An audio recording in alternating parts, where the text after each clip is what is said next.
শ্রীলেদার্স নামটার সাথে তো তোমরা সকলেই পরিচিত, তাই না? তোমাদেরকে আর নতুন করে কি বলি বলো, আমার থেকে হয়তো তোমরাই ভালো জানো। ধর্মতলা, নৈহাটি, বারাসাতের পর নদিয়া জেলায় সর্বপ্রথম রানাঘাটে খুলেছে শ্রীলেদার্সের নতুন আউটলেট। তাই আমিও গিয়েছিলাম একদিন সময় করে এটি দেখতে।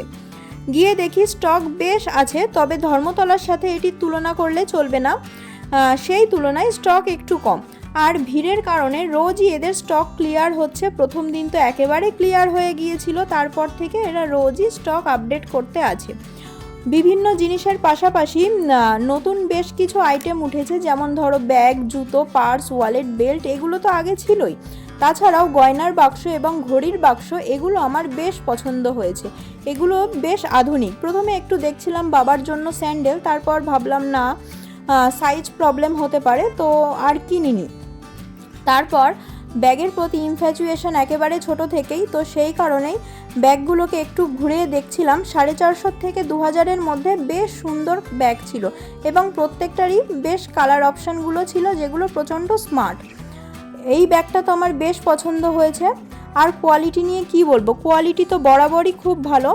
এছাড়াও বিভিন্ন ধরনের জুতো এবং স্যান্ডেলসও ছিল। আমি একটা স্যান্ডেলস একটু ট্রাই করছিলাম, এটার দাম ছিল 550 টাকা, প্ল্যাটফর্ম হিলের ওপর, এবং অন্যান্য স্যান্ডেলসগুলোরও কোয়ালিটি বেশ ভালো ছিল। স্যান্ডেলস তোমার 1000 টাকার মধ্যেই বেশ ভালো এবং কমফোর্টেবল স্যান্ডেলস পাওয়া যায়। স্টক একটু ইনঅর্ডারলি রাখা ছিল, তার কারণ হয়তো এখানের ভিড় একেবারে শুরুর দিন থেকেই ছিল, আর ভিড়ের কারণে হয়তো অর্ডারলি এরা সাজিয়ে রাখতেও পারেনি। তো যাই হোক, নতুন শোরুম বলে সেটাকে একটু নেগলেক্ট করে নিলেই তোমরা ভালো কোয়ালিটির জিনিস পেয়ে যাবে ভালো দামে।